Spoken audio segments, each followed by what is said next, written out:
Okay, hello. Many people ask me how I do my traditional animations, how I put them together in Photoshop, and how I make these pictures move and whatever. So I figured out I could just show you how it works, how I put these things together, and maybe explain some of the most important steps. Maybe you can learn something or just watch. Okay, so first of all, I drew a lot of frames and I scanned them in. Um, yeah, animation is basically just a couple of different pictures which run after each other, so it looks as if they were moving. I just called them Badass Run Cycle because it's going to be the character I adopted from Saphir Paw. She won my contest with the design. Yeah, so I have got 4 pages of frames, as you can see. I drew them all by hand with color pencils, which took a very long time. Okay, yes. So I'll just explain. First, you need an idea for animating. This cat, which is coming towards you, and then it starts running, which is kind of advanced run cycle because it's hard to animate running towards you because of all the pulls and everything. Well, then it grows wings, continues running, and then it jumps and spreads its wings, and then it does a barrel roll in mid-air, which you can see here. This is just a couple of frames, but with moving around, you get them to on one place. Yup. So I always start by, these frames, they're still embedded in the paper. So I take the lasso tool, which is located here, and I cut all the frames out. Well, first I have to, I have to delete the background, because otherwise we will have this white area throughout the frames, and we don't want that, because it's important to have the drawing only, like on its own. So I'm selecting all the white areas so I can delete them, and yeah, I delete, and now it should look like this. This is like transparent background, and all what is left is the frames. Then I select the lasso tool, and yeah, I select the first frame, and then make a new layer by cutting it out. This is like the new layer, which has only this frame on it. This is the first one, so it's called number 1. Yeah, and then I go back to the basic layer, and I cut out the second one, and then I cut out the third one. This takes quite a while because you have to do this with all of the frames on the second page, on the third page, and so on. Because later you will have to arrange these single frames, these single pictures behind each other, so it only shows one at a time, which will make sense later. Okay, so I'll pause the recording now, and we'll continue when I'm done with cutting out all the frames, because watching it all would be very boring. Alright, I've cut out all of the layers, and I've got them invisible here. I rearranged them so that layer 1 is on the very bottom, and all of the layers are above it. Because now it's about, I want to transform it, there we go. Now it's about arranging them. So the first layer shows the cat when it's walking, then it comes the second, and you have to arrange them so that the paws are matching, so that you create the illusion of it walking forwards. Yeah, so basically add them like this, and always think that the paws have to be above each other. But since it's walking forwards and we don't want it to walk out of the canvas but stay in place, I put them a bit in the back. Forgot to choose the tool. There we go. So this is basically just the walking cycle. The other layers will come on top of that. So by the way, I have no idea what the animation will actually look like, because when doing it traditionally, it's just the risk you have to take. Um, it's not unlike digital that you animate and then you can just press like preview and then you see what it looks like. But in traditional, it's like more thrilling, but also a bit yeah. So maybe in the end, I will click on play the animation, and then I will see that all the work was for nothing because something just doesn't fit. I've had that quite a lot. Okay, so now the cat jumps, so I have to put it the bottom of the feet a bit higher because it jumps off the ground. You have to imagine the ground being there, even though I haven't painted any background yet. Okay, so I'm arranging the layers like this. Yeah, the wings are growing. This is like my fantasy. The layers are becoming a bit bigger. That's also one risk of traditional animating, that you make them bigger than the previous ones without even noticing. So I just take it, and fortunately Photoshop allows you to resize layers. If I just wouldn't choose the wrong tool the whole time, okay. Yep. So now it goes down because you have to keep it very realistic. There's always this squish and stretch technique, which is when a cat jumps, it first has to go down to leap up again. This is just a very first arranging. Later on, well, I will play the animation, I will maybe see that something won't fit in the place, and then I will have to rearrange them, but that's just adjustments.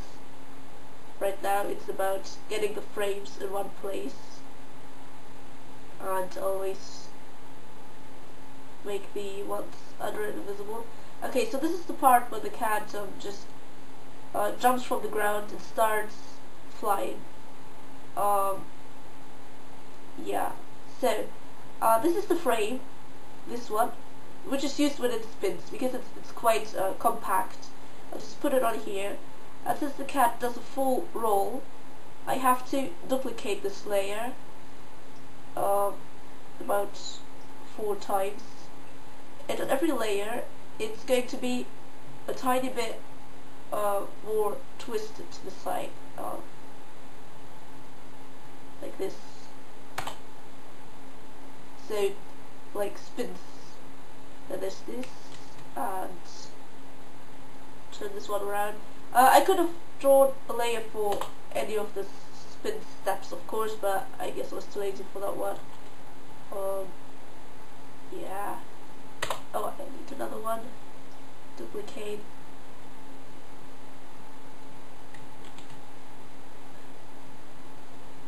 Okay, because the next one is of it being like this. And you never should forget when an animal starts an action and ends an action. At the ending of an action and at the start, it is slower than at the action itself. So I should make it slow down here because it starts spreading its wings. It doesn't just stop in midair, but it starts to spin slowly at first, and I hope this makes some sense, because to me it doesn't really. This is quite awesome. I really laughed at this frame because this cat just has a very sarcastic facial expression, but I guess that's because I'm impressed very easily. I really dislike the next couple of frames because, as you can see with color pencils, the paper structure wasn't so good. I used different paper for the last 4 or 5 frames because I ran out of the other one. So it looks a bit, yeah, it has a weird texture to it, which is quite weird. So I recommend you, if you want to animate traditionally, you should use a proper paper. Maybe, yeah, special drawing paper. otherwise you will get these ugly textures. Okay, and now I've come to the end. Yeah, I'll look whether this corresponds to the first frame. No, it's a bit too far on the right, so it should be above the first frame so that the animation can continue fluently. So I'll just put them there.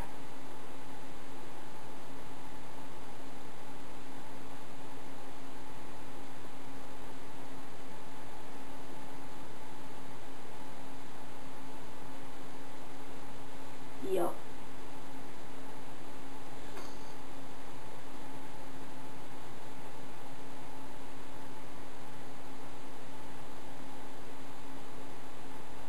Okay.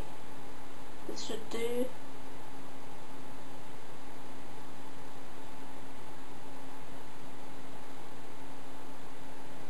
Maybe resize these a bit. He looks quite big-headed with these.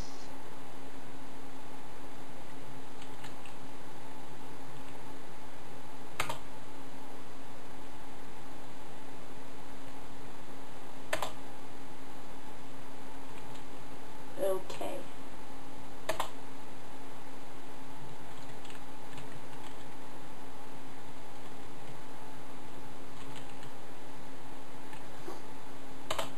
So, now we can downsize the working space by 10 centimeters. Yes. I just hope that it didn't cut off the frames now, because that's what Photoshop does. Oh no, it didn't. That's good. Yes. So now we need a time frame. This is quite good because Photoshop has an awesome time frame. Yeah, I put it on 0.1 seconds, and then I open a lot of frames. So the first one shows layer 1, then there comes layer 2, then 3, then 4. It's important that you add the time frames after you have moved around the cats, because otherwise you will have them all around the place, which is not cool. And if you try to animate yourself and it doesn't work at first, don't ever give up, because all of this, what I'm showing you now, I taught this myself, and of course I had many times in which I had no idea what I was doing, and I was just becoming frustrated and everything. Yeah, so here you see, this is what it looks like. They walk and then it jumps. It's just a very small. Okay, as I told you, he has to slow down, so this frame is going to be shown half a second, 10th of a second longer than the other ones, because this is where the animation pauses for a tiny bit. Oh, hang on. 23, because no. Ah, there it is.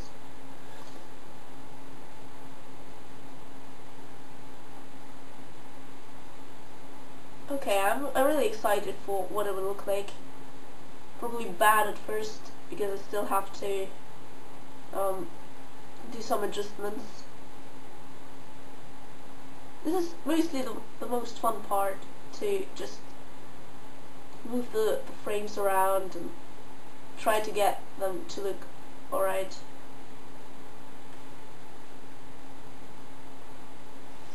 Um, 31, there's 32 here, 33, 34, 35. And here I got the idea of making the cat like sit down again. So I restart from, I noted it on my paper. We start from frame, where is it? Oh yeah, there it is.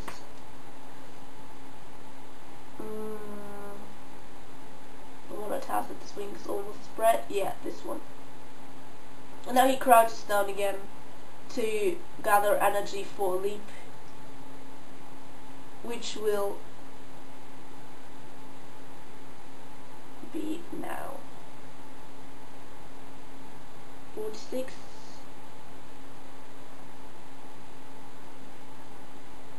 Now it's 22. And then it comes to the ending, when he just stands up and then starts to walk again. Alright, remove this. Okay, so there we go.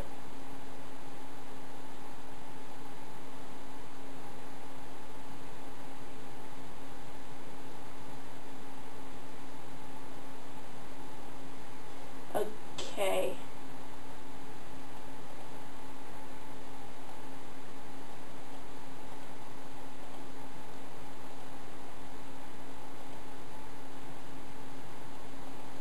Okay, I see I have to exaggerate it a bit more when he first jumps and then goes down. Like, this has to be a bit higher.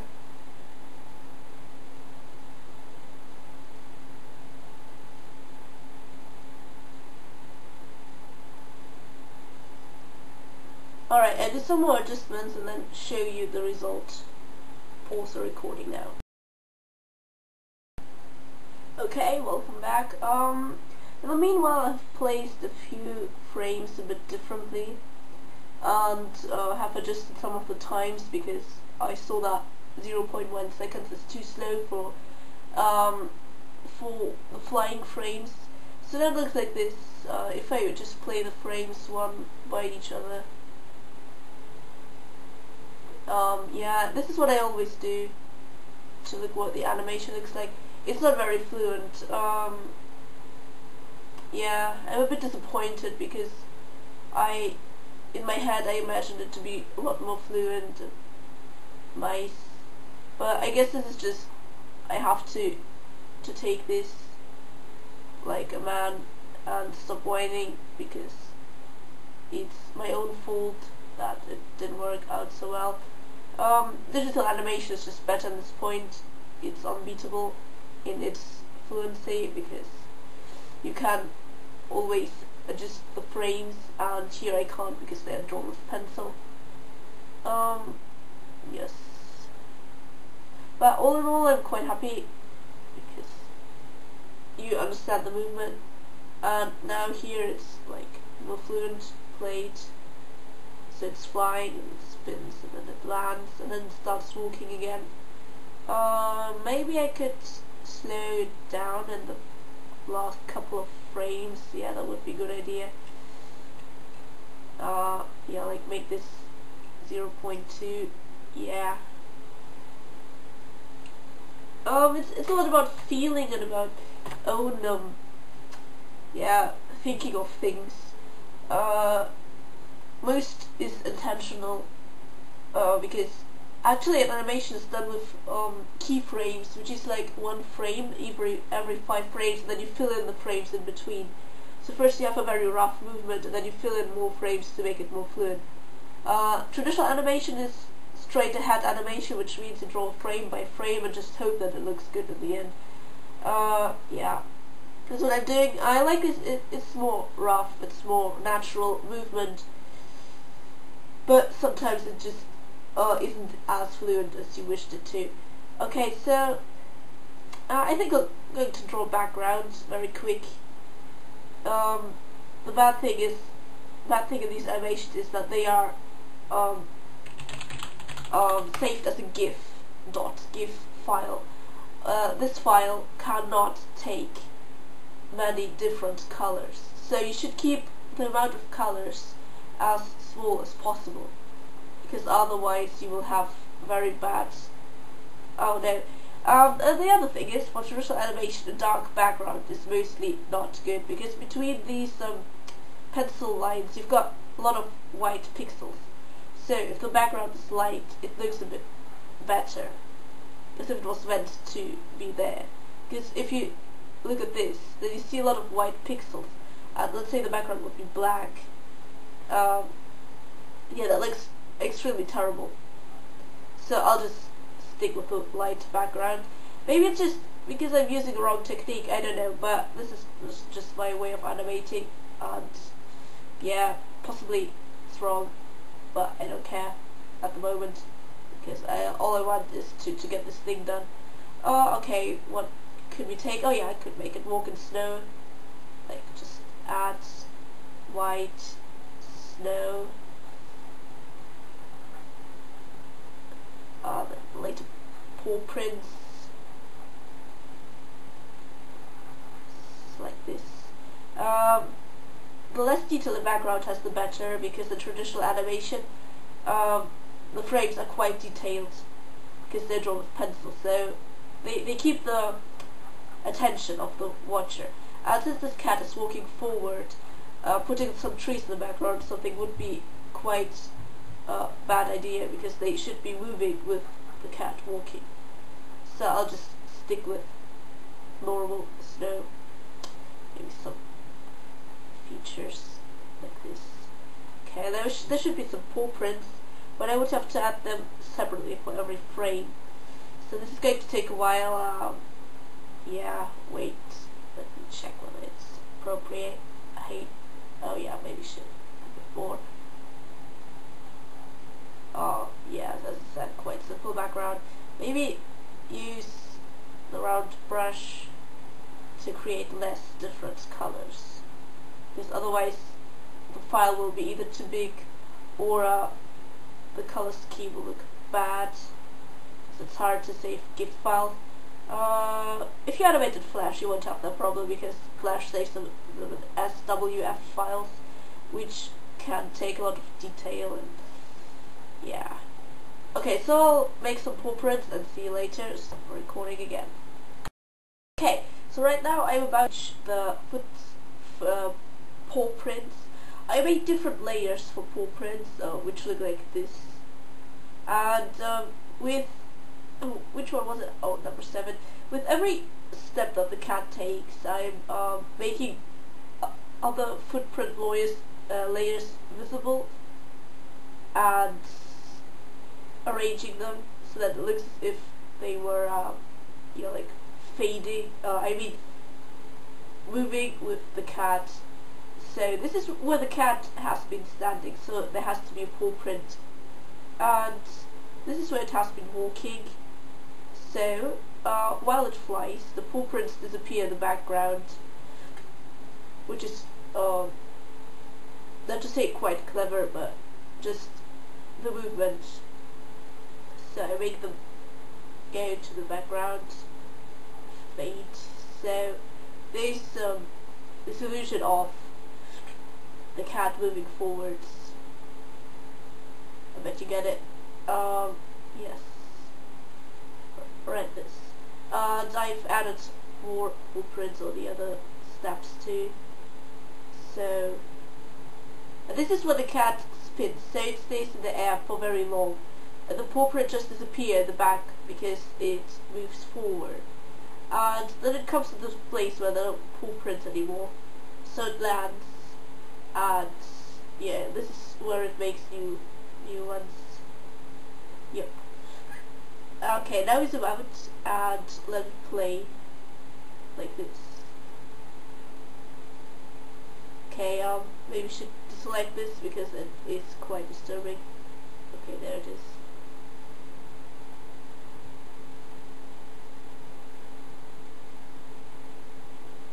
Okay, it's not flawless, but I think I could get used to it. Also, I've got no intention to continue this, because right now I'm already quite happy with it. So I will pause, and then this is how you save it. You go on save for the web and for devices. I don't know the correct translation in English because my Photoshop is in German. Apparently, if you just save it, then it saves it as a PSD file. That's a file you can work with in Photoshop. but you have to kind of render it. This is what it's called. Sorry, rendering animation. Yeah, and this always takes some time, and this is also the place where you can choose the size of the file and the amount of colors. Yes. Wait, I could let it play again. It says we've got 52 frames. That's quite a lot.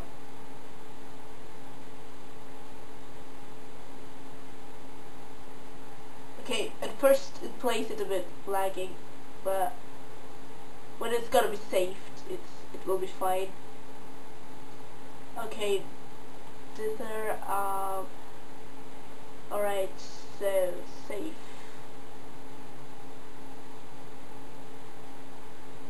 Oh, I usually downsize it a bit so that the quality looks better. Because when it's downsized, and you can't see every pixel. It takes a long time to render it because it has got, as you can see, many different colors. That makes the file very huge. Here it's 2 MB. That's quite big. It's yeah, now it's 1 MB. Oh yeah, that's alright. So what do I call it? Animations 2012-06 Badass Run Cycle Animation. Yeah, that sounds good. Save. Okay. This is saved as a GIF. That is the animation itself. But DA always wants you to upload a preview image. It has to be also GIF or JPEG, so it can be either moving or not moving. I always prefer moving preview because that makes more people click your animation, obviously. For that you have to render it again and save it with a smaller size, so you can use it for DA. This is what I'm gonna do now when it's loaded. Okay, so again, file, come on. My computer's quite slow, it's very old. Save for devices and whatever. And this is the size, it says pixel. This one means that if I downsize it, it will still be proportional to each other, because otherwise I would have a very weird quality animation. Okay, so I downsize it to 150 pixels. That should be the preview image on DA. If you want to save it as your icon, what you can also do is to downsize it to 50 pixels. But here it says the size, it's 190, so if I downsize it to 50, it could be that it still is too big. For that, you have to either you have to change some settings. You can remove some frames to make the animation shorter, because DA only allows up to 15 kilobytes. So let me check. If I want this as my icon, I had to first 50, both sides should be 50 pixels, like this. Okay, so now you wait. It takes a lot of time to downsize it because it has to downsize every single frame. And now it says 30 kilobits. This is quite huge. So here are the colors. Up here I can reset the colors, so just say 64. And so it would be 25.